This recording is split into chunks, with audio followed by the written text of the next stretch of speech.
आपादमौलिपर्यन्तं गुरूणामाकृतिं स्मरेत् तेन विघ्नाः प्रणश्यन्ति सिद्ध्यन्ति च मनोरथाः। योऽन्तः प्रविश्य मम वाचमिमां प्रसुप्तां सञ्जीवयत्य किल शक्तिधरस्वधाम्ना अन्यांश्च हस्तचरणश्रवणत्वगादीन् प्राणान्नमो भगवते पुरुषाय तुभ्यं।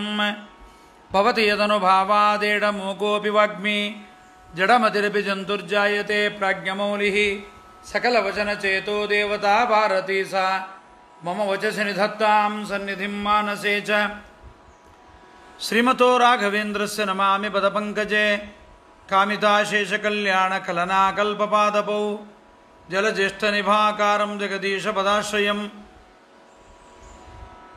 जगतीतलविख्यातं जगन्नाथगुरुन् भजे।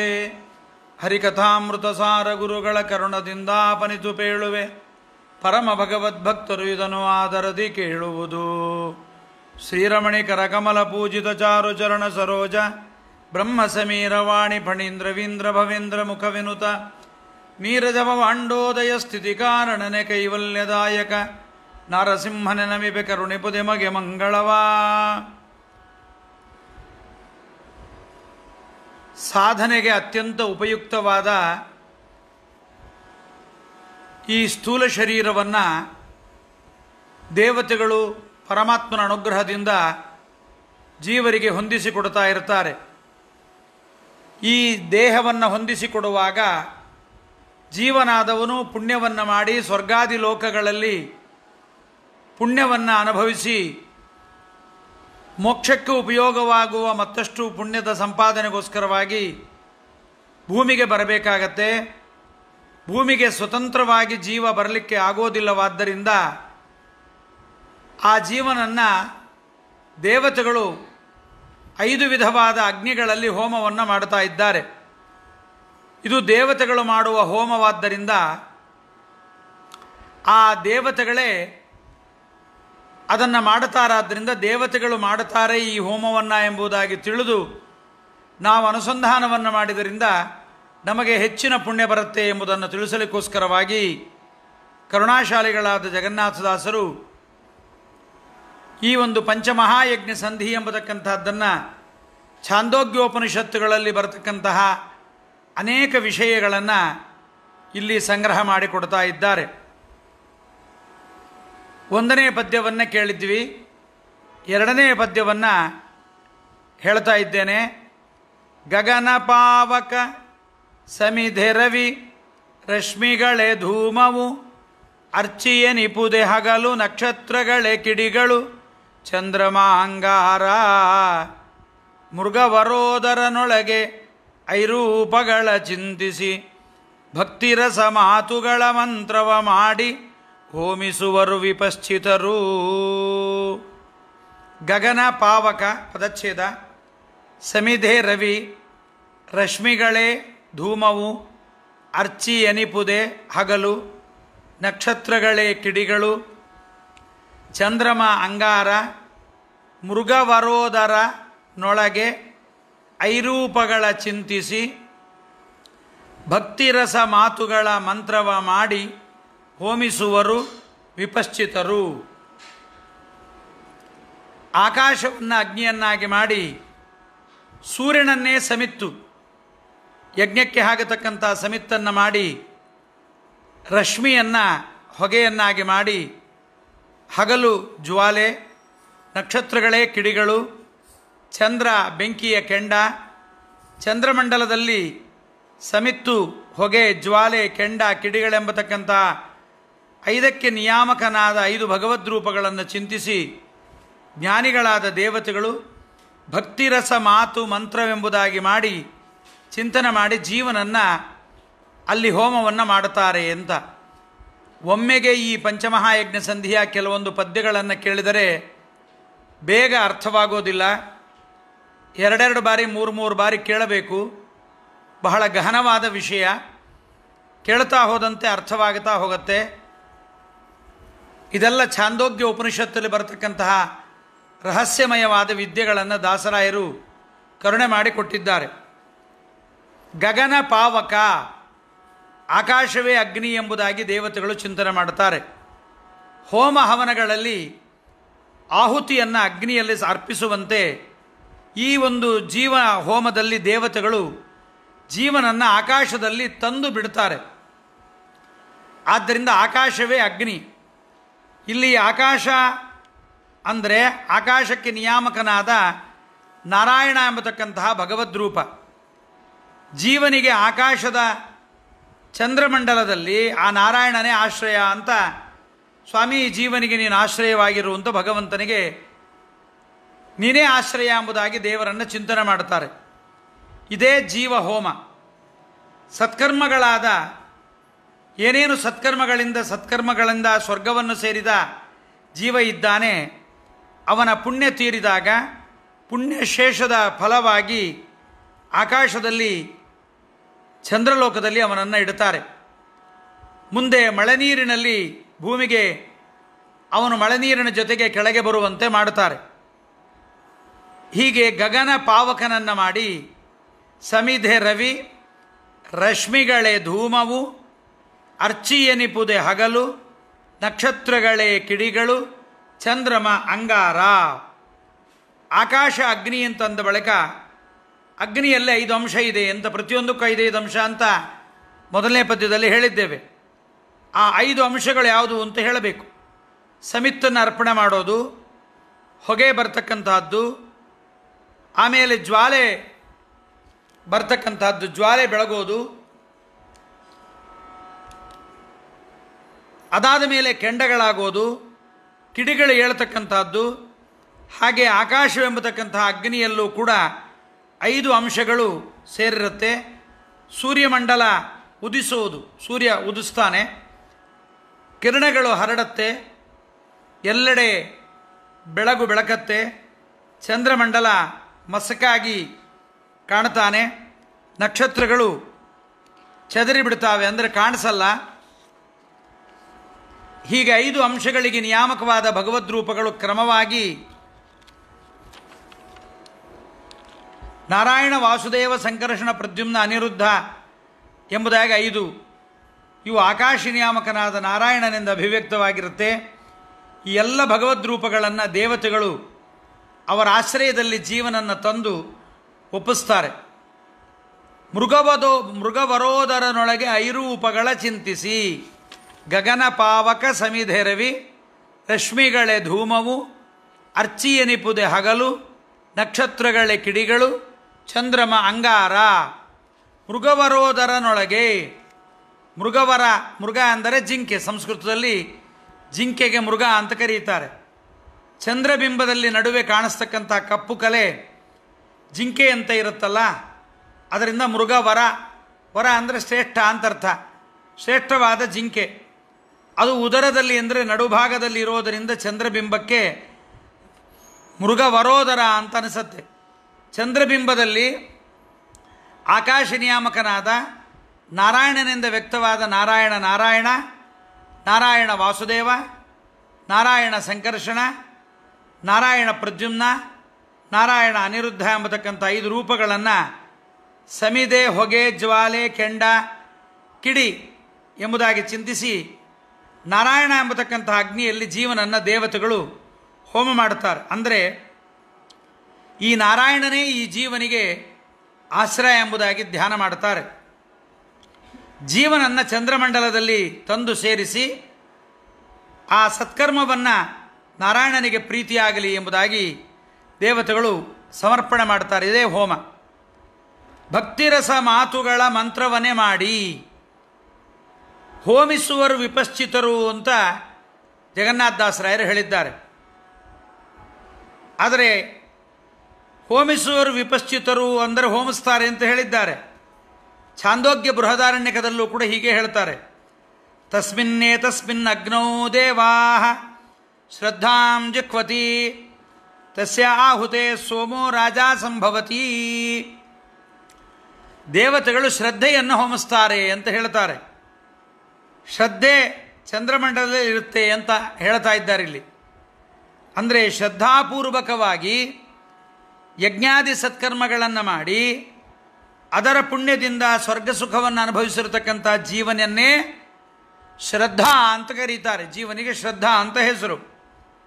ಉಪನಿಷತ್ತುಗಳು ಜೀವನನ್ನು ಶ್ರದ್ಧಾ ಅಂತ ಕರೆದಿದೆ. ಅದರಿಂದ ಜೀವನನ್ನು ಹೋಮಿಸ್ತಾರೆ ಅಂತ ಹೇಳಿದಂಗೆ ಆಯಿತು. ಪದ್ಯದಲ್ಲಿಯೂ ಹಾಗೆ ಕೂಡ ಭಕ್ತಿಯ ರಸ, ಸೋಮರಸ, ಆ ಮಾತೇ ಮಂತ್ರ. ಸಕಲ ಕರ್ಮಗಳ ಸಮರ್ಪಣೆ ಮಾಡಿದ ಜೀವನನ್ನು ದೇವತೆಗಳು ಹೋಮಿಸ್ತಾರೆ ಎಂದಿದ್ದಾರೆ. ಭಕ್ತಿರಸ ಮಾತುಗಳ ಮಂತ್ರವನ್ನೇ ಮಾಡಿ ಅಂದರೆ ಜೀವನಲ್ಲಿರ್ತಕ್ಕಂಥ ಭಕ್ತಿಯೇ ಸೋಮರಸ. ಜೀವನೊಳಗಡೆ ಇರತಕ್ಕಂಥ ಭಕ್ತಿಯೇ ಸೋಮರಸ. ಅವನ ಮಾತುಗಳೇ ಮಂತ್ರ ಅಂತ ಚಿಂತನೆ ಮಾಡಿ, ಜೀವನಾಡ್ತಕ್ಕಂಥ ಮಾತುಗಳನ್ನೇ ಮಂತ್ರ ಅಂತ ಚಿಂತನೆ ಮಾಡಿ, ಅಂದರೆ ನೋಡ್ರಿ, ನಾವು ಈ ರೀತಿಯಾಗಿ ಮಾತಾಡಿರಬೇಕು. ಭಗವಂತನ ಪರವಾಗಿ ನಾವು ಮಾತಾಡಿದರೆ ಅದೆಲ್ಲವೂ ಕೂಡ ಮಂತ್ರವಾಗತ್ತೆ. ಅಂಥ ಜೀವರನ್ನು ಮಾತ್ರ ಹೋಮ ಮಾಡ್ತಾರೆ ಹೊರತು ಕಂಡ ಜೀವರನ್ನೆಲ್ಲ ಹೋಮ ಮಾಡ್ತಾರೆ ಅಂತಲ್ಲ. ಜೀವ ಮಾಡಿದ ಸತ್ಕರ್ಮವನ್ನು ಯಾರು ತಿಳಿದಿರ್ತಾರಲ್ಲ ದೇವತೆಗಳು, ಅವರೇ ವಿಪಶ್ಚಿತರು ಅಂತ ದೇವತೆಗಳಿಗೆ ಅರೀತಾರೆ. ಅದನ್ನು ಆಲೋಚಿಸಿಯೇ ಅವನನ್ನು ಭಗವಂತನ ರಕ್ಷಣೆಯಲ್ಲಿ ಇಡ್ತಾರೆ. ರಕ್ಷಣೆ ಮಾಡು ಸ್ವಾಮಿ ಅಂತ ಪ್ರಾರ್ಥನೆ ಮಾಡ್ತಾರೆ. ಹೀಗಾಗಿ ಜೀವ ಚಂದ್ರಮಂಡಲದಲ್ಲಿ ಭಗವಂತನ ರಕ್ಷಣೆಯಲ್ಲಿ ತಾನಿರ್ತಾನೆ. ಇದು ಮುಂದೆ ಮಳೆ ನೀರಿನ ಮೂಲಕವಾಗಿ ಭೂಮಿಗೆ ಇಳಿದು ತಂದೆ ತಾಯಿಗಳನ್ನು ಸೇರುವ ಮಾರ್ಗದಲ್ಲಿ ಮೊದಲು ಸಿಗುವ ನಿಲ್ದಾಣ ಈ ಚಂದ್ರಮಂಡಲ, ಆಕಾಶದಲ್ಲಿ. ಇದು ಮೊದಲನೇದ್ದಿದು. ಸ್ವರ್ಗದಿಂದ ಬಂದಿರತಕ್ಕಂತಹ ಜೀವನನ್ನು ಇಲ್ಲಿ ಇಡ್ತಾ ಇದ್ದಾರೆ. ಇಲ್ಲಿ ಕೆಲ ಕಾಲ ಇರ್ತಾನೆ ಜೀವ. ಸುಖ ದುಃಖಗಳನ್ನು ಉಂಡು ಮುಂದಿನ ಪ್ರಯಾಣಕ್ಕೆ ಜೀವ ಸನ್ನದ್ಧನಾಗುತ್ತಾನೆ. ಭಕ್ತಿರಸ ಮಾತು ಮಂತ್ರ ಅನ್ನೋದರಿಂದ ಪ್ರಯಾಣಕ್ಕೆ ಸಾತ್ವಿಕರಾದ, ಭಕ್ತಿಭರಿತರಾದ, ಭಕ್ತಿರಸ ಭರಿತರಾದ ಜೀವರಿಗೆ ಮಾತ್ರ ಇದು ಲಭ್ಯ, ಎಲ್ಲರಿಗೂ ಅಲ್ಲ. ಭಕ್ತಿ ಇಲ್ಲದ ತಾಮಸ ಜೀವರಿಗೆ ಅಲ್ಲ. ಇದನ್ನು ಅರ್ಥ ಮಾಡ್ಕೋಬೇಕು ನಾವು. ಅದನ್ನೇ ದಾಸರಾಯರು ಭಕ್ತಿರಸ ಮಾತುಗಳೇ ಮಂತ್ರಗಳ ಮಾಡಿ ಅಂತ ಹೇಳಿದ್ದು. ದೇವಯಾನದಲ್ಲಿ ಯಾರು ಹೋಗ್ತಾರೆ, ದೇವಯಾನ ಪಿತೃಯಾನ ಅಂತಿದೆ. ಯಾರು ದೇವಯಾನದಲ್ಲಿ ಹೋಗುತ್ತಾರೆ ಅವರಿಗೆ ಮೋಕ್ಷ. ಪಿತೃಯಾನದಲ್ಲಿ ಹೋದವರಿಗೆ ಹೋಮ, ಮರುಪ್ರಯಾಣ ಎಂಬತಕ್ಕಂಥದ್ದಿರುತ್ತೆ. ಈ ಎರಡು ಮಾರ್ಗ ಕಾಣದೇ ಇದ್ದವರಿಗೆ, ದೇವಯಾನ ಪಿತೃಯಾನ ಮಾರ್ಗದಲ್ಲಿ ಕಾಣದೇ ಇದ್ದವರಿಗೆ ಹೀನಯೋನಿಯಲ್ಲಿ ಜನ್ಮ ಅಂತ ಉಪನಿಷತ್ತುಗಳು ಹೇಳ್ತಾ ಇದೆ. ಹೀಗೆ ಈ ಮೊದಲನೆಯ ಪದ್ಯದಲ್ಲಿ ಗಗನ ಪಾವಕ ಸಮಿಧೆ ರವಿ ರಶ್ಮಿಗಳೆ ಧೂಮವು ಅರ್ಚಿಯನಿಪುದೆ ಹಗಲು ನಕ್ಷತ್ರಗಳೇ ಕಿಡಿಗಳು ಚಂದ್ರಮಾಂಗಾರ ಮೃಗವರೋದರನೊಳಗೆ ಐರೂಪಗಳ ಚಿಂತಿಸಿ ಭಕ್ತಿರಸ ಮಾತುಗಳ ಮಂತ್ರವ ಮಾಡಿ ಹೋಮಿಸುವರು ವಿಪಶ್ಚಿತರು.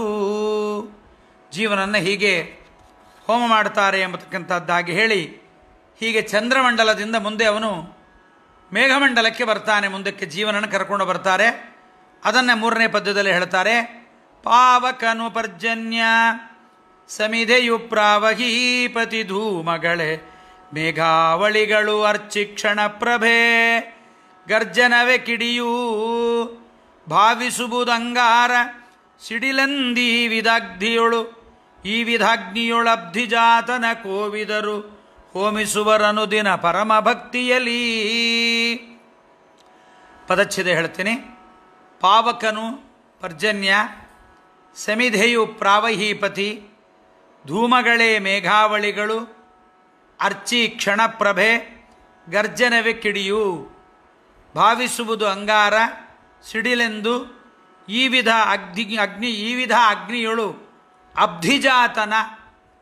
ಅಬ್ಧಿಜಾತನ ಕೋವಿದರು ಹೋಮಿಸುವರು ಅನುದಿನ ಪರಮ ಭಕ್ತಿಯಲಿ. ಇಲ್ಲಿ ಮೇಘಮಂಡಲವನ್ನು ಅಗ್ನಿಯನ್ನಾಗಿ ಮಾಡ್ತಾ ಇದ್ದಾರೆ. ಮೇಘಮಂಡಲವನ್ನು ಅಗ್ನಿಯನ್ನಾಗಿ ಮಾಡಿ ಅಲ್ಲಿ ಸಮಿತ್ತು ಯಾವುದು, ವಾಯುದೇವರನ್ನು ಸಮಿತ್ತನ್ನಾಗಿ ಮಾಡುತ್ತಾರೆ. ಮೋಡಗಳನ್ನೇ ಜ್ವಾಲೆಯನ್ನಾಗಿ ಮಾಡುತ್ತಾರೆ. ಗುಡುಗುಗಳೇ ಕಿಡಿ, ಸಿಡಿಲುಗಳೇ ಕೆಂಡ ಎಂಬುದಾಗಿ ಅಲ್ಲಿ ಮೇಘಮಂಡಲದಲ್ಲಿ ತಿಳಿಯಬೇಕು. ಈ ರೀತಿಯ ಅಗ್ನಿಯಲ್ಲಿ ಚಂದ್ರಮಂಡಲದಲ್ಲಿರುವ ಜೀವನನ್ನು ಜ್ಞಾನಿಗಳಾದ ದೇವತೆಗಳು ಅನುದಿನ ಪರಮ ಭಕ್ತಿಯಿಂದ ಹೋಮ ಮಾಡುತ್ತಾರೆ. ಜೀವನ ಎರಡನೆಯ ನಿಲ್ದಾಣ ಬರ್ತಾ ಇದೆ ಇಲ್ಲಿಗೆ. ಮೊದಲನೇ ನಿಲ್ದಾಣ ಆಯಿತು, ಅಲ್ಲಿಂದ ಮುಂದಿನ ನಿಲ್ದಾಣಕ್ಕೆ ಬರ್ತಾ ಇದ್ದಾನೆ. ದೇವತೆಗಳು ಅನುದಿನ ಭಕ್ತಿಯಿಂದ ಅವನನ್ನು ಹೋಮ ಮಾಡ್ತಾರೆ. ಮೇಘಮಂಡಲ ಅಗ್ನಿ, ವಾಯು ಸಮಿತ್ತು, ಮೋಡಗಳೆಲ್ಲ ಜ್ವಾಲೆ, ಗುಡುಗು ಕಿಡಿ, ಸಿಡಿಲು ಕೆಂಡ ಎಂಬುದಾಗಿ ತಿಳಿದು ಈ ರೀತಿಯಾದ ಅಗ್ನಿಯಲ್ಲಿ ಚಂದ್ರಮಂಡಲದಲ್ಲಿರತಕ್ಕಂತಹ ಜೀವನನ್ನು ಜ್ಞಾನಿಗಳಾದ ದೇವತೆಗಳು ಅನುದಿನ ಪರಮಭಕ್ತಿಯಿಂದ ಅವನನ್ನು ಹೋಮ ಮಾಡ್ತಾರೆ. ಮೇಘಮಂಡಲವನ್ನು ಅಗ್ನಿ ಎಂದು ದೇವತೆಗಳೇ ಆರಾಧನೆ ಮಾಡೋದು. ನಮಗದನ್ನೆಲ್ಲ ಆರಾಧನೆ ಮಾಡುವ ಯೋಗ್ಯತೆ ಇಲ್ಲ, ಮಾಡ್ತಾರೆ ಅಂತ ತಿಳಿಯಬೇಕಷ್ಟೆ. ಅಷ್ಟು ವಿಸ್ತಾರವಾದ ಜ್ಞಾನ ನಮಗಿರೋದಿಲ್ಲ ಜೀವರಿಗೆ. ಹೋಮ ಹವನಗಳಲ್ಲಿ ಅಗ್ನಿಯಲ್ಲಿ ಆಹುತಿಯನ್ನು ಅರ್ಪಣೆ ಮಾಡುವಂತೆ ಜೀವಹೋಮದಲ್ಲಿ ದೇವತೆಗಳು ಸಾತ್ವಿಕ ಜೀವನನ್ನು ಚಂದ್ರಮಂಡಲದಿಂದ ತಂದು ಮೇಘಮಂಡಲದಲ್ಲಿ ಆ ಜೀವನನ್ನು ಬಿಡ್ತಾರೆ. ಅವನನ್ನೇನು ಮಾಡ್ತಾರೆ? ಜೀವನನ್ನು ಅಲ್ಲಿಗೆ ತಂದು ಸೇರಿಸ್ತಾರೆ.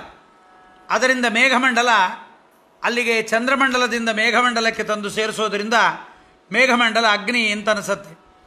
ಜೀವನಿಗೆ ಸ್ವರ್ಗದಿಂದ ಭೂಲೋಕದ ಕಡೆಗೆ ಹೋಗುವಾಗ ಪ್ರಯಾಣದಲ್ಲಿ ಆಕಾಶದ ಅನಂತರ ಮೇಘಮಂಡಲ ಎಂಬತಕ್ಕಂಥದ್ದು ಎರಡನೇ ನಿಲ್ದಾಣ ಇವನಿಗಾಗತ್ತೆ. ಇಲ್ಲಿ ಮೇಘಮಂಡಲ ಅಂತಂದರೆ ಬರೀ ಜಡವಾದ ಮೇಘಮಂಡಲ ಅಲ್ಲ, ಮೇಘಮಂಡಲಕ್ಕೆ ನಿಯಾಮಕನಾಗಿರತಕ್ಕಂಥ ವಾಸುದೇವ ಎಂಬತಕ್ಕಂಥ ಭಗವದ್ರೂಪದ ಕೈಯಲ್ಲಿ ಜೀವನನ್ನು ಕೊಟ್ಟು, ಸ್ವಾಮಿ ಇವನಿಗೆ ನೀನು ರಕ್ಷಕನಾಗಿರು ಅಂತ ಜೀವನನ್ನು ಒಪ್ಪಿಸ್ತಾರೆ. ಜೀವನಿಗೆ ಮೇಘಮಂಡಲದ ಮಳನೀರಿನಲ್ಲಿ ವಾಸುದೇವ ನಾಮಕನಾದ ಪರಮಾತ್ಮ ಆಶ್ರಯವನ್ನು ಕೊಡ್ತಾನವನಿಗೆ.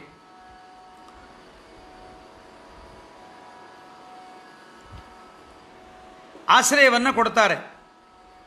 ಆಕಾಶಕ್ಕೆ ತಂದು ಚಂದ್ರಮಂಡಲದಲ್ಲಿ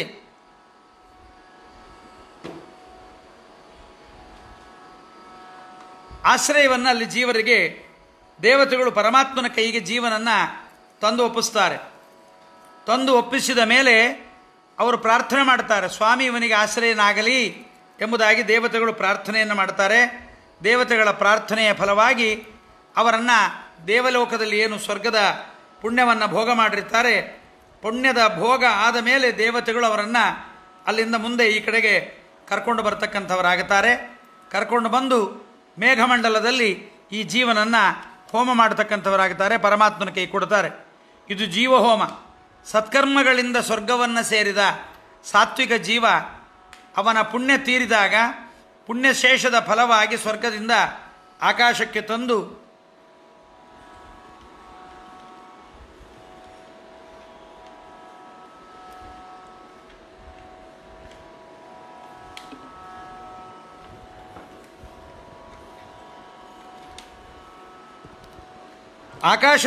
ಅವನನ್ನು ಅಲ್ಲಿ ಹೋಮ ಮಾಡತಕ್ಕಂಥವರಾಗುತ್ತಾರೆ. ಸಾತ್ವಿಕನಾದ ಜೀವನನ್ನು ಅವನ ಪುಣ್ಯ ತೀರಿದಾಗ ಪುಣ್ಯದ ಶೇಷದ ಫಲವಾಗಿ ಸ್ವರ್ಗದಿಂದ ಆಕಾಶಕ್ಕೆ ತಂದು ಚಂದ್ರಮಂಡಲದಲ್ಲಿ ಇಡಿಸಿ ಅಲ್ಲಿಂದ ಮೇಘಮಂಡಲದಲ್ಲಿ ತಂದಿಡ್ತಾರೆ. ಇದು ಮಳೆನೀರಿನ ಮೂಲಕವಾಗಿ ಜೀವ ಭೂಮಿಗೆ ಕಳಿಸುವುದಕ್ಕಾಗಿ ಹೀಗೆ ಅವನನ್ನು ಅಲ್ಲಿಗೆ ತಂದು ಸೇರಿಸ್ತಾರೆ. ಸಮಿಧೆಯು ಪ್ರಾವಹೀಪತಿ ಧೂಮಗಳೆ ಮೇಘಾವಳಿಗಳು ಅರ್ಚಿ ಕ್ಷಣಪ್ರಭೆ ಗರ್ಜನವೆ ಕಿಡಿಯು ಅಂಗಾರ ಸಿಡಿಲು. ಮೇಘಮಂಡಲ ಅಗ್ನಿ ಅಂತ ಆದ ಬಳಿದ ಮೇಲೆ ಈ ಅಗ್ನಿಗೂ ಕೂಡ 5 ಅಂಶಗಳಿರುತ್ತೆ. ಸಮಿಧೆ, ಅಗ್ನಿಯಲ್ಲೂ ಕೂಡ ಸಮಿತ್ತು, ಹೊಗೆ, ಜ್ವಾಲೆ, ಕೆಂಡ, ಕಿಡಿಗಳು ಅಂತ 5 ಅಂಶಗಳಿರುತ್ತೆ ಅಗ್ನಿಗೆ. ತಣ್ಣಗಿನ ಮಳೆಗಾಳಿ ಬೀಸೋದು ಮೇಘಮಂಡಲವೆಂಬತಕ್ಕಂಥ ಅಗ್ನಿಗೆ ಸಮಿತ್ತಿದ್ದಂತೆ. ಮಳೆ ಸುರಿಸಲು ಅದು ಪ್ರಚೋದಕವಾಗತ್ತೆ, ತಣ್ಣನೆಯ ಗಾಳಿ. ಮೋಡಗಳು ಆಕಾಶವನ್ನು ಮುಚ್ಚೋದರಿಂದ ಮಳೆಯ ಪ್ರಾರಂಭದ ಅವಸ್ಥೆ. ಹೊಗೆ ಏಳ್ತಕ್ಕಂಥದ್ದು ಬೆಂಕಿ ಉರಿಯೋದಕ್ಕೆ ಪೂರ್ವಭಾವಿಯಾಗಿರುವಂತೆ ಮಿಂಚು ಹೊಳೆಯುವುದು. ಮೇಘಮಂಡಲವೆಂಬತಕ್ಕಂತಹ ಅಗ್ನಿಯ ಜ್ವಾಲೆ, ಗುಡುಗು, ಧ್ವನಿ ಅಲ್ಲಲ್ಲಿ ಕೇಳಿಬರುತ್ತೆ. ಇದು ಅಗ್ನಿಗಳೇ ಕಿಡಿಗಳು. ಸಿಡಿಲುಗಳು ಎರಗುತ್ತಕ್ಕಂಥದ್ದೇ ಇದೇ ಬೆಂಕಿಯ ಕೆಂಡ ಎಂಬುದಾಗಿ ಇದನ್ನು ತಿಳಿಯಬೇಕು. ಈ ವಿಧಾಗ್ನಿಯೊಳಗೆ ಅಬ್ಧಿಜಾತನ ಕೋವಿದರ ಹೋಮಿಸುವರು. ಈ ರೀತಿಯ 5 ಅಂಶಗಳಿಂದ ಕೂಡಿದ ಮೇಘಮಂಡಲ ಎಂಬತಕ್ಕಂಥ ಅಗ್ನಿಯಲ್ಲಿ ಚಂದ್ರಮಂಡಲದಲ್ಲಿದ್ದ ಜೀವನನ್ನು ದೇವತೆಗಳು ಹೋಮ ಮಾಡುತ್ತಾರೆ. ಇಲ್ಲಿ ಮಳೆ, ಗಾಳಿ, ಮೋಡ, ಮಿಂಚು, ಗುಡುಗು, ಸಿಡಿಲುಗಳು ಅಂದರೆ ಅಲ್ಲಿ ನಿಯಾಮಕನಾದ ನಾರಾಯಣ, ವಾಸುದೇವ, ಸಂಕರ್ಷಣ, ಪ್ರದ್ಯುಮ್ನ, ಅನಿರುದ್ಧ ಎಂಬತಕ್ಕಂಥ 5 ಭಗವದ್ರೂಪಗಳು ಅಂತ ನಾವು ವಿವಕ್ಷೆ ಮಾಡಿಕೊಂಡು ತಿಳ್ಕೋಬೇಕು. ಈ ಭಗವದ್ರೂಪಗಳು ಮೇಘಮಂಡಲ ನಿಯಾಮಕನಾದ ವಾಸುದೇವನಿಂದ ಅಭಿವ್ಯಕ್ತಿಯಾಗತ್ತೆ. ಅದರಿಂದ ಅವುಗಳಿಗೆ ಕ್ರಮವಾಗಿ ವಾಸುದೇವ ನಾರಾಯಣ, ವಾಸುದೇವ ಸಂಕರ್ಷಣ, ವಾಸುದೇವ ಪ್ರದ್ಯುಮ್ನ, ವಾಸುದೇವ ಅನಿರುದ್ಧ ಎಂಬತಕ್ಕಂಥ ಹೆಸರುಗಳು ಬರುತ್ತೆ. ಈ ಭಗವದ್ರೂಪಗಳ ಅನುಗ್ರಹದಿಂದ ದೇವತೆಗಳು ಜೀವನನ್ನು ಮಳೆ ನೀರಿನಲ್ಲಿ ಸೇರಿಸಿ ಆ ಕಾರ್ಯವನ್ನು ಯಜ್ಞವೆಂಬತಕ್ಕಂಥ ಭಾವನೆಯಿಂದ, ಭಗವಂತನ ಆರಾಧನೆ ಎಂಬತಕ್ಕಂಥ ಭಾವದಿಂದ ವಾಸುದೇವ ಎಂಬತಕ್ಕಂಥ ಮೇಘಮಂಡಲ ನಿಯಾಮಕನಾದ ಅಗ್ನಿಯಲ್ಲಿ ಅರ್ಪಿಸ್ತಾರೆ. ಅಬ್ಧಿಜಾತನ ಹೋಮಿಸುವರು ಎಂದರೆ, ಅಬ್ಧಿಜಾತ ಅಂದರೆ ಕ್ಷೀರ ಸಮುದ್ರದ ಮಥನದಿಂದ ಹುಟ್ಟಿ ಬಂದ ಚಂದ್ರಮಂಡಲ ಅಂತ ಅರ್ಥ. ಅಬ್ಧಿಜಾತನ ಅಂದರೆ ಚಂದ್ರಮಂಡಲದಲ್ಲಿದ್ದ ಜೀವನನ್ನು ಹೋಮಿಸ್ತಾರೆ ಅಂತ ಅಭಿಪ್ರಾಯ. ಇಲ್ಲಿಯೂ ಹಿಂದೆ ಹೇಳಿದ ಭಕ್ತಿರಸ ಮಾತು ಮಂತ್ರಗಳನ್ನೇ ಕೂಡ ಜೀವ ಸ್ವರೂಪ ವರ್ಣನೆಯನ್ನು ಅವನೇನು ಮಾಡ್ತಾ ಇರ್ತಾನೆ ಅಂದರೆ ಭಕ್ತಿರಸ ಮಾತುಗಳನ್ನೇ ಮಂತ್ರಗಳನ್ನಾಗಿ ಮಾಡಿ ಇಟ್ಕೋಬೇಕು. ಸತ್ಕರ್ಮ ಮಾಡಿ ಭಕ್ತಿಯಿಂದ ಭಗವಂತನಿಗೆ ಅರ್ಪಿಸಿದ ಸಾತ್ವಿಕ ಜೀವರನ್ನು ಮಳೆ ನೀರಿನಲ್ಲಿ ಹೋಮ ಮಾಡ್ತಾರೆ ದೇವತೆಗಳು, ಕೋವಿದರು, ವಿಪಶ್ಚಿತರು ಅಂತ. ಜೀವರ ಯಜ್ಞಾದಿ ಸತ್ಕರ್ಮಗಳನ್ನು ತಿಳಿದಿರ್ತಕ್ಕಂಥ ಅದನ್ನು ಆಲೋಚಿಸಿ ಜೀವರನ್ನು ಮಳೆ ನೀರಿನಲ್ಲಿ ಭಗವಂತನ ಆಶ್ರಯದಲ್ಲಿ ಅವನನ್ನು ಕೊಡ್ತಾರೆ, ಅವನನ್ನು ರಕ್ಷಿಸುವಂತ ಪ್ರಾರ್ಥನೆ ಮಾಡ್ತಾರೆ. ನೋಡ್ರಿ, ಒಬ್ಬ ಜೀವ ಏನೋ ತಾನಾಗೆ ಹುಟ್ಟು ಬಂದುಬಿಡ್ತಾನೆ, ಅವನೇ ಪುಣ್ಯ ಮಾಡಿ ಸ್ವರ್ಗಕ್ಕೆ ಸ್ವಂತವಾಗಿ ಹೋಗ್ತಾನೆ, ಅವನೇ ಪಾಪ ಮಾಡಿ ಸ್ವಂತವಾಗಿ ನರಕಕ್ಕೆ ಹೋಗ್ತಾನೆ, ಅವನೇ ಪುಣ್ಯವನ್ನು ಮಾಡಿ ಮೋಕ್ಷವನ್ನು ಪಡೀತಾನೆ ಎಂಬತಕ್ಕಂಥದ್ದೆಲ್ಲ ಕೇವಲ ಅಜ್ಞಾನಿಗಳ ವಾದ. ನಾವು ಯಾವುದೂ ಸ್ವತಂತ್ರವಾಗಿ ಮಾಡೋದಿಲ್ಲ, ಸ್ವತಂತ್ರವಾಗಿ ಹೋಗೋದಿಲ್ಲ, ಸ್ವತಂತ್ರವಾಗಿ ನಾವು ಬರಲಿಕ್ಕೂ ನಮ್ಮ ಕೈಯಲ್ಲಿ ಆಗೋದಿಲ್ಲ. ದೇವತೆಗಳೆಲ್ಲ ನಿಂತು ಇದನ್ನು ಮಾಡಿಸ್ತಾರಾದ್ದರಿಂದ ಆ ದೇವತೆಗಳ ಅನುಗ್ರಹವನ್ನು ನಾವು ಯಾವಾಗಲೂ ಪಡೀತಾ ಇರಬೇಕು, ದೇವತೆಗಳಿಗೆ ನಮಸ್ಕಾರ ಮಾಡ್ತಾ ಇರಬೇಕು, ದೇವತೆಗಳ ಆಶೀರ್ವಾದವನ್ನು, ಅನುಗ್ರಹವನ್ನು ಸಂಪಾದನೆ ಮಾಡ್ತಲೇ ಇರಬೇಕು. ಇಲ್ಲದೆ ಹೋದರೆ ಆ ದೇವತೆಗಳಿಗೆ ಅವರು ಮಾಡಿದ ಉಪಕಾರಕ್ಕೆ ನಾವು ಕೃತಜ್ಞರಾಗಿ ಬಿಡ್ತೇವೆ. ಹಾಗಾಗಲಿಕ್ಕೆ ನಾವು ಬಿಡಬಾರದು. ಇಷ್ಟೆಲ್ಲ ದೇವತೆಗಳು ನಮಗೆ ಪರಮೋಪಕಾರವನ್ನು ಮಾಡ್ತಾರೆ. ಒಬ್ಬೊಬ್ಬ ಸಾತ್ವಿಕ ಜೀವರನ್ನು ಕೂಡ ಹೀಗೆ ಕರ್ಕೊಂಡು ಬಂದು ಯಾವಾಗಲೋ ಯಾರ್ಯಾರ್ದೋ ಪುಣ್ಯ ಮುಗಿಯುತ್ತೆ, ಅವರನ್ನೊಬ್ಬರನ್ನೇ ಕರ್ಕೊಂಬರ್ಬೇಕೇನು, ಗುಂಪಾಗಿ ಏನು ಯಾರೂ ಬರಲ್ಲ. ಮನೆ ಕಟ್ಟಲಿಕ್ಕೆ ಮರಳು ತಂದಂಗೆ ಒಟ್ಟೊಟ್ಟಿಗೆ ಜೀವರು ಸಿಗೋದಿಲ್ಲ. ಯಾವಾಗ ಸತ್ಕರ್ಮಗಳು ಮುಗಿಯುತ್ತೆ, ದೇವತಾ ಲೋಕದ ಭೋಗ ಮುಗಿಯುತ್ತೆ, ಆಗಾಗ ಒಬ್ಬೊಬ್ಬರನ್ನೇ ಕರ್ಕೊಂಬಂದು ಹೀಗೆ ಈ ಜಾಗಗಳಲ್ಲಿ ಹಾಕ್ತಾ ಇರಬೇಕು. ಅನುದಿನ ಪರಮಭಕ್ತಿಯಲ್ಲಿ ಅನುದಿನ ದೇವತೆಗಳು ಪ್ರಪಂಚದ ಯಾವುದಾದ್ರೂ ಒಂದು ಭಾಗದಲ್ಲಿ ಮಳೆ ಸುರಿಸ್ತಲೇ ಇರ್ತಾರೆ. ಆ ಮಳೆ ನೀರಿನಲ್ಲಿ ಸಾತ್ವಿಕರಾದ ಜೀವರನ್ನು ಸೇರಿಸಿ ಭೂಮಿಯಲ್ಲಿ ಸಸ್ಯವಾಗಿ ಅದಕ್ಕೆ ಅವರನ್ನು ಜೊತೆಗೂಡಿಸ್ತಾರೆ, ಬೆಳೆಸ್ತಾರೆ. ಪರಮಭಕ್ತಿಯಿಂದಲೇ ಈ ಕಾರ್ಯವನ್ನು ಮಾಡ್ತಾರೆ. ಅಯ್ಯೋ ಮಾಡಬೇಕಲ್ಲ ಅಂತ ದೇವತೆಗಳು ಅಂದುಕೊಳ್ಳೋದಿಲ್ಲ. ಆದ್ದರಿಂದಲೇ ಭೂಮಿಯಲ್ಲಿ ಯಜ್ಞ ಕಾರ್ಯ ನಡೆದಾಗ ದೇವತೆಗಳು ಮೇಲಿನಿಂದ ಮಳೆ ಸುರಿಸ್ತಾರೆ. ಯಾವುದಾರೊಬ್ಬ ಜೀವ ಬರೋನಿರ್ತಾನೆ, ಅದಕ್ಕೆ ಮಳೆಯನ್ನು ಸುರಿಸ್ತಾರೆ. ಬೆಳೆ ಉಂಟು ಮಾಡಿ ವೀರ್ಯವತ್ತವಾದ ಅನ್ನವನ್ನು ಮನುಷ್ಯರಿಗೆ ಕೊಡ್ತಾರೆ. ಯಜ್ಞಾದಿ ಸತ್ಕರ್ಮ ನಡೆಯದೇ ಇದ್ದರೆ ಅತಿವೃಷ್ಟಿ ಮುಂತಾದದ್ದೆಲ್ಲ ಉಂಟಾಗಿಬಿಡುತ್ತೆ. ಆಗ ಮಳೆ ಬೆಳೆ ಇಲ್ಲದಂತಾಗಿ ಸಾತ್ವಿಕ ಜೀವರು ಹುಟ್ಟಲಿಕ್ಕಾಗಲ್ಲ. ಅಂದರೆ ಯಜ್ಞಯಾಗಾದಿಗಳನ್ನು ಮಾಡಬೇಕು. ದೇವತೆಗಳು ಸಾತ್ವಿಕರಾದ ಜೀವರನ್ನು ತಂದು ಹಾಕಬೇಕು. ಹಾಕಿದಾಗ ಮಾತ್ರ ಈ ಒಂದು ಜೀವರ ಜನ್ಮ ಎಂಬತಕ್ಕಂಥದ್ದು, ಜೀವರಿಗೆ ಸ್ಥೂಲ ದೇಹ ಎಂಬತಕ್ಕಂಥದ್ದು ಉಂಟಾಗತ್ತೆ. ಆದ್ದರಿಂದಲೇ ಈ ಕಾರ್ಯವನ್ನು ನಾವು ಇಲ್ಲಿ ದೇವತೆಗಳು ಮಾಡ್ತಾ ಇದ್ದಾರೆ ಎಂಬುದಾಗಿ ತಿಳಿದು ಮಾಡ್ತಾ ಇದ್ದರೆ ನಮಗೂ ಪುಣ್ಯ, ನಾವು ಸತ್ಕರ್ಮವನ್ನು ಮಾಡಿದ್ದರಿಂದ ಉತ್ತಮ ಜನ್ಮಗಳಿಗೆ ನಮಗೆ ಬರಲಿಕ್ಕೆ ಕಾರಣವಾಗತ್ತೆ. ಆದ್ದರಿಂದ ಇವೆಲ್ಲ ಏನಿಲ್ಲ, ಯಜ್ಞ ಯಾಕೆ ಮಾಡಬೇಕು, ಹೋಮ ಯಾಕೆ ಮಾಡಬೇಕು, ತುಪ್ಪ ದಂಡ, ಇವೆಲ್ಲ ಮೂರ್ಖರ ವಾದವಾಗಿ ಬಿಡುತ್ತೆ. ಈ ಥರದ ವಾದವನ್ನು ನಾವು ಮಾಡಬಾರದು.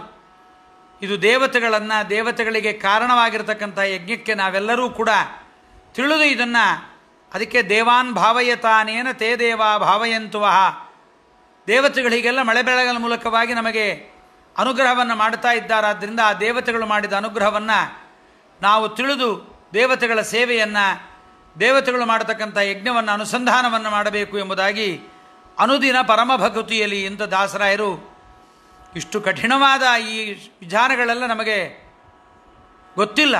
ಉಪನಿಷತ್ತುಗಳಲ್ಲೆಲ್ಲ ಬಂದಿದೆ. ಆ ಉಪನಿಷತ್ತುಗಳು ಮೊದಲಾಗಿರ್ತಕ್ಕಂಥದ್ದರ ಅಧ್ಯಯನ ನಮಗಿಲ್ಲದೇ ಇದ್ದವರಿಗೋಸ್ಕರವಾಗಿ ದಾಸರಾಯರು ಈ ಕೆಲಸವನ್ನು ನಮಗೋಸ್ಕರವಾಗಿ ಮಾಡಿಕೊಟ್ಟಿದ್ದಾರೆ. ಮುಂದಿನ 4ನೇ ಪದ್ಯ ನೋಡೋಣ. ಧರಣಿ ಎಂಬುದೇ ಅಗ್ನಿ ಸಂವತ್ಸರವೇ ಸಮಿಧೆ ವಿಹಾಯಸವೆ ಹೊಗೆ ಇರಳೂರಿ ದಿಶಾಂಗಾರ ಅವಾಂತರ ದಿಗ್ವಲಯ ಕಿಡಿಯೂ ವರುಷವೆಂಬಾಹುತಿಗಳಿಂದಲಿ ಹರಿಯ ಮೆಚ್ಚಿಸಿ ಸಕಲರೊಳಗಧ್ವರಿಯನಾಗಿರು ಸರ್ವರೂಪಾತ್ಮಕನ ಚಿಂತಿಸುತ್ತಾ ಧರಣಿ ಎಂಬುದೇ ಅಗ್ನಿ. ಧರಣಿ ಅಂದರೆ ಭೂಮಿ, ಧರಣಿ ಎಂಬುದೇ ಅಗ್ನಿ, ಭೂಮಿ ಎಂಬತಕ್ಕಂಥದ್ದು ಅಗ್ನಿ. ಸಂವತ್ಸರವು ಸಮಿಧೆ, ಸಂವತ್ಸರ ಎಂಬತಕ್ಕಂಥದ್ದೇ ಸಮಿಧೆ. ಆಕಾಶವೇ ಹೊಗೆ, ಆದ್ದರಿಂದ ಆಕಾಶವನ್ನು ಹೊಗೆಯನ್ನಾಗಿ ಮಾಡಿದ್ದಾರೆ. ಆಕಾಶ ಎಂಬತಕ್ಕಂಥದ್ದು ಹೊಗೆ, ಆದ್ದರಿಂದ ಧರಣಿ ಎಂಬುದೇ ಅಗ್ನಿ, ಸಂವತ್ಸರವೇ ಸಮಿಧೆ. ಅದಾದ ಮೇಲೆ ರಾತ್ರಿ ಎಂಬತಕ್ಕಂಥದ್ದು ಜ್ವಾಲೆ, ದಿಕ್ಕುಗಳೆಂಬತಕ್ಕಂಥದ್ದು ಕೆಂಡ, ವಿದಿಕ್ಕುಗಳು ಎಂಬತಕ್ಕಂಥದ್ದು ಕಿಡಿ. ಈ ರೀತಿಯ ಅಗ್ನಿಯಲ್ಲಿ ಮಳೆನೀರಿನಲ್ಲಿರತಕ್ಕಂತಹ ಜೀವನನ್ನು ಹೋಮ ಮಾಡುವ ಮೂಲಕವಾಗಿ ಹರಿಯನ್ನು ಮೆಚ್ಚಿಸಿ ಸರ್ವರೂಪಾತ್ಮಕನಾದ ಭಗವಂತನನ್ನು ನೆನೀತಾ ನೀನು ಸರ್ವಶ್ರೇಷ್ಠನಾಗು ಅಂತ ದಾಸರಾಯರು ಈ ಮಾತನ್ನು ನಮಗೆ ಹೇಳ್ತಾ ಇದ್ದಾರೆ. ಧರಣಿ ಎಂಬುದೇ ಅಗ್ನಿ, ಭೂಮಿಯನ್ನು ಅಗ್ನಿ ಅಂತ ದೇವತೆಗಳು ಆರಾಧನೆ ಮಾಡುತ್ತಾರೆ. ಹೋಮ ಹವನಗಳಲ್ಲಿ ಅಗ್ನಿಯನ್ನು ಆಹುತಿಗಳನ್ನು ಅರ್ಪಣೆ ಮಾಡುವಂತೆ ಜೀವಹೋಮದಲ್ಲಿಯೂ ಕೂಡ ದೇವತೆಗಳು ಸಾತ್ವಿಕ ಜೀವರನ್ನು ಮಳೆನೀರಿನ ಮೂಲಕವಾಗಿ ನೀರಿನಲ್ಲಿ ನೆಲದಲ್ಲಿ ಅವನನ್ನು ಸೇರಿಸ್ತಾರೆ. ಅದರಿಂದ ನೆಲದಲ್ಲಿ ಭೂಮಿಯಲ್ಲಿ ಸೇರಿಸೋದರಿಂದ ಭೂಮಿ ಎಂಬತಕ್ಕಂಥದ್ದು ಧರಣಿ ಎಂಬತಕ್ಕಂಥದ್ದು ಅಗ್ನಿ ಅಂತನಿಸುತ್ತೆ. ಜೀವನಿಗೆ ಸ್ವರ್ಗದಿಂದ ಇಳಿದು ಮಾನವ ಸ್ತ್ರೀಯ ಗರ್ಭಕ್ಕೆ ಪ್ರಯಾಣ ಮಾಡುವಾಗ ಭೂಮಿ ಎಂಬತಕ್ಕಂಥದ್ದು ಮೂರನೆಯ ನಿಲ್ದಾಣ. ತಾಯಿಯ ಗರ್ಭಕ್ಕೆ ಬರಬೇಕಾದರೆ ಇವನಿಗೆ ಮೂರನೆಯ ನಿಲ್ದಾಣ ಯಾವುದು ಅಂತಂದರೆ ಭೂಮಿ. ಮೂರನೇ ನಿಲ್ದಾಣಕ್ಕೆ ಬಂದಿದ್ದಾನೆ ಆಗಲೇ ಜೀವ. ಇಲ್ಲಿ ಭೂಮಿ ಎಂದರೆ ಜಡವಾದ ಭೂಮಿಯಲ್ಲ, ಆಶ್ರಯ ಕೊಡೋದಿಲ್ಲ. ಅದಕ್ಕೆ ನಿಯಾಮಕನಾಗಿರ್ತಕ್ಕಂಥ ಸಂಕರ್ಷಣ ಎಂಬತಕ್ಕಂಥ ಭಗವದ್ ರೂಪ, ನಾರಾಯಣ ವಾಸುದೇವ ಸಂಕರ್ಷಣ ರೂಪ ವಿವಕ್ಷಿತವಾಗಿದೆ. ಜೀವನಿಗೆ ಭೂಮಿಯಲ್ಲಿ ಈ ಸಂಕರ್ಷಣ ಆಶ್ರಯವನ್ನು ಕೊಡ್ತಾನೆ ಪರಮಾತ್ಮ. ಅವನು ಭೂಮಿಯಲ್ಲಿ ಸಸ್ಯಗಳಲ್ಲಿ ಧಾನ್ಯಗಳಲ್ಲಿ ಜೀವನಿಗೆ ಆಶ್ರಯ ಅಂತ ಅನಿಸಲಿ ಅಂತ ದೇವತೆಗಳು ಪ್ರಾರ್ಥನೆ ಮಾಡ್ತಾರೆ. ನೋಡ್ರಿ, ನಮಗೋಸ್ಕರವಾಗಿ ದೇವತೆಗಳು ಪ್ರಾರ್ಥನೆ ಮಾಡ್ತಾರೆ. ಇದೇ ಜೀವನ ಹೋಮ, ಇದೇ ಜೀವಹೋಮ ಅಂತಾರೆ. ಯಜ್ಞಾದಿ ಸತ್ಕರ್ಮಗಳಿಂದ ಜೀವ ಸ್ವರ್ಗದಲ್ಲಿ ಸುಖ ಉಂಡು ಪುಣ್ಯ ತೀರಿದಾಗ ಪುಣ್ಯಶೇಷದ ಫಲವಾಗಿ ಸ್ವರ್ಗದಿಂದ ಆಕಾಶ ಮೇಘಮಂಡಲ ಮಾರ್ಗವಾಗಿ ಈ ಜೀವನನ್ನು ಮಳೆನೀರಿನ ಮೂಲಕವಾಗಿ ಭೂಮಿಯಲ್ಲಿ ಸೇರಿಸಿ ಸಸ್ಯಗಳಲ್ಲಿ ಹಣ್ಣು ಹಂಪಲು ಗೆಡ್ಡೆ ಗೆಣಸು ದವಸ ಧಾನ್ಯಗಳಲ್ಲಿ ಅವನನ್ನು ಇಡ್ತಾ ಇರ್ತಾರೆ. ಬರೀ ಸಸ್ಯದಲ್ಲ, ದವಸ ಧಾನ್ಯ ಹಣ್ಣು ಹಂಪಲು ಜೀವರು ತಿನ್ನತಕ್ಕ ಯೋಗ್ಯವಾದ ಪದಾರ್ಥಗಳಲ್ಲಿ ಆ ಜೀವರನ್ನು ತಂದಿಡ್ತಾರೆ ಭೂಮಿಯಲ್ಲಿ. ಆಗ ಸಂವತ್ಸರವೇ ಸಮಿಧೆ ವಿಹಾಯಸವೇ ಹೊಗೆ ಇರುಳುರಿ ದಿಶಾಂಗಾರ ಅವಾಂತರ ದಿಗ್ವಲಯ ಕಿಡಿಯೂ.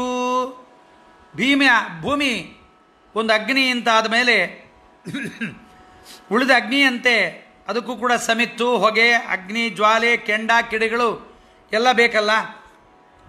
ಇಲ್ಲಿ ಸಂವತ್ಸರ ಅಂದರೆ ಒಂದು ವರ್ಷ ಅಂತ.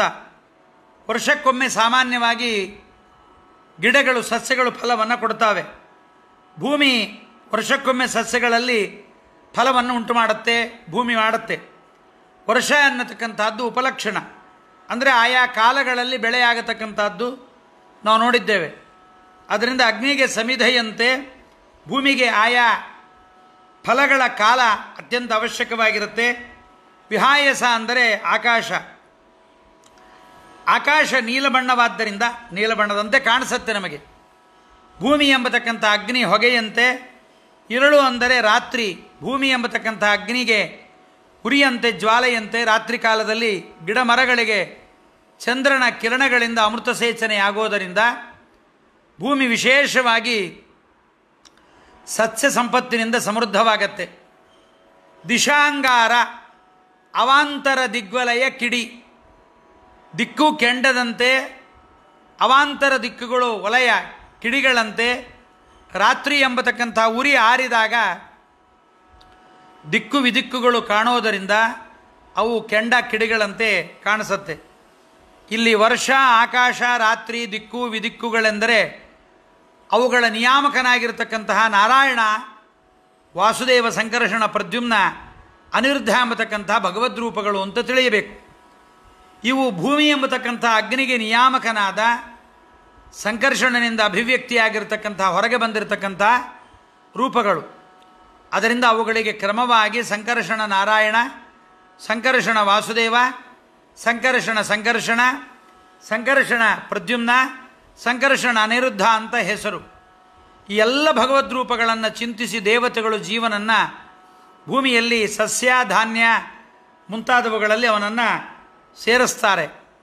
ಎಲ್ಲ ಭಗವದ್ ರೂಪಗಳು ಅವನಿಗೆ ಆಶ್ರಯವಾಗಲಿ ಅಂತ ಪರಮಾತ್ಮನನ್ನು ಪ್ರಾರ್ಥನೆ ಮಾಡ್ತಾರೆ. ಈ ಪುಣ್ಯ ಕಾರ್ಯವನ್ನು ಯಜ್ಞವೆಂತ ಭಗವಂತನಿಗೆ ಅರ್ಪಣೆಯನ್ನು ಮಾಡ್ತಾರೆ. ವರ್ಷವೆಂಬಾಹುತಿಗಳಿಂದಲೇ ಹರಿಯ ಮೆಚ್ಚಿಸಿ. ಇಲ್ಲಿ ವರ್ಷ ಅಂದರೆ ವರ್ಷವೆಂಬತಕ್ಕಂಥ ಕಾಲವಲ್ಲ, ವೃಷ್ಟಿ ಅಂದರೆ ಮಳೆ ಅಂತ ಅರ್ಥ. ಮಳೆ ಎಂಬತಕ್ಕಂಥ ಆಹುತಿ ಎಂದರೂ ಮಳೆ ನೀರಿನಲ್ಲಿರತಕ್ಕಂಥ ಜೀವ ಎಂಬತಕ್ಕಂಥ ಆಹುತಿ ಅಂತ ಇಟ್ಕೊಳ್ಬೇಕು. ಜೀವನನ್ನು ಆಹುತಿಯಾಗಿ ಭೂಮಿ ಎಂಬತಕ್ಕಂಥ ಅಗ್ನಿಯಲ್ಲಿ ದೇವತೆಗಳೇನು ಮಾಡ್ತಾರೆ ಅಂದರೆ ಸಸ್ಯಗಳಲ್ಲಿ ಅರ್ಪಿಸಿ ಹರಿಯನ್ನು ಮೆಚ್ಚಿಸ್ತಾರೆ. ಏಕೆಂದರೆ ಭೂಮಿಯಲ್ಲಿ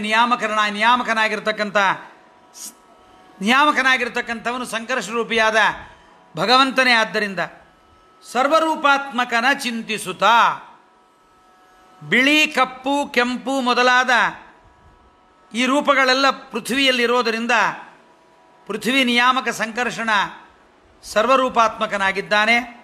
ಮತ್ತು ಪಂಚಾಗ್ನಿಗಳಲ್ಲಿ ಒಟ್ಟು 30 ರೂಪಗಳು ಪರಸ್ಪರ ಬೇರೆ ಅಂತ ತಿಳಿಯಬಾರದು, ಎಲ್ಲ ಭಗವಂತನ ರೂಪಗಳೇ ಒಂದೇ ಆಗಿರೋದರಿಂದ ಸರ್ವರೂಪಾತ್ಮಕನ ಅಂತ ಜಗನ್ನಾಥದಾಸರು ಸರ್ವರೂಪಾತ್ಮಕನ ಚಿಂತಿಸು.